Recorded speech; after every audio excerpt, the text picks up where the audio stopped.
Assalamualaikum warahmatullahi wabarakatuh. Perkenalkan, nama saya Lailatul Badriah. Saya dari kelas 2B Ekonomi Syariah. Di sini yaitu menjelaskan tentang atau memberi tanggapan tentang ekonomi makro Islam. Di sini menjelaskan tentang pengertian apa ekonomi makro itu dan apa saja pembahasan ilmu tentang ekonomi tersebut. Adapun perbedaan, dan di sini juga menjelaskan yaitu perbedaan tentang ekonomi makro dan ekonomi mikro.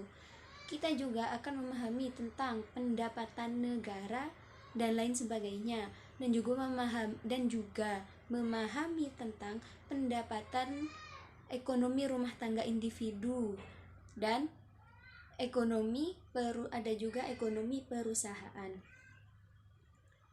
Dan sekarang ini masih ada juga seseorang yang pendapatannya itu banyak, akan tetapi masih saja tidak cukup untuk memenuhi kebutuhan, bahkan kadang-kadang masih dipenuhi dengan hutang. Nah, apakah yang seperti itu masih dibilang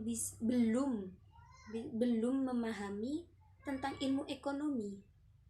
Karena pendapatannya sudah banyak, akan tetapi masih belum bisa untuk memenuhi kebutuhannya. Dan selanjutnya yaitu banyak pula perusahaan yang bangkrut. Nah, itu karena apa? Bangkrutnya itu disebabkan karena apa? Mungkin itu disebabkan karena yang mengelola itu masih belum mampu untuk mengelola perusahaannya dengan baik. Mungkin seperti itu. Dan di sini ilmu ekonomi itu ada pembagiannya. Pembagian ilmu ekonomi itu yang pertama ada deskriptif, yang kedua terapan, yang ketiga teori.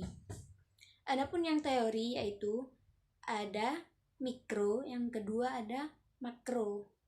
Ekonomi mikro itu ya mempelajari tentang perilaku perusahaan, sedangkan ekonomi makro yaitu mempelajari tentang ekonomi secara keseluruhan.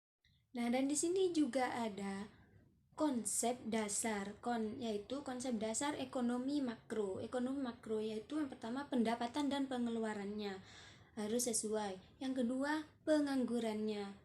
Yang menjadi pertanyaan yaitu kenapa bisa terjadi pengangguran, dan yaitu setelah itu kita harus mencari solusinya agar tidak terjadi sebuah pengangguran tersebut. Yang ketiga yaitu ada uang dan fungsinya. Uang itu fungsinya untuk apa dan bagaimana peredaran di pasaran. Seperti itu. Yang keempat yaitu ada inflasi dan deflasi, naik turunnya harga barang. Yang selanjutnya yaitu ada permintaan dan penawarannya.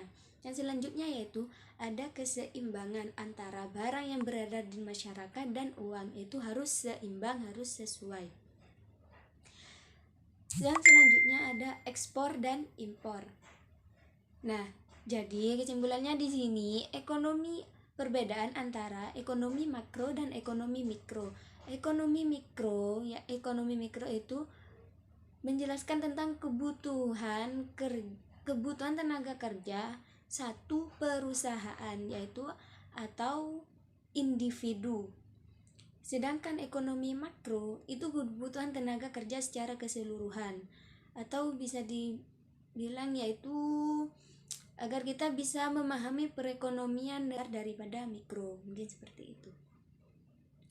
Dan pertanyaan dari saya, pendapatan dari ekonomi mikro dan makro itu lebih besar yang mana?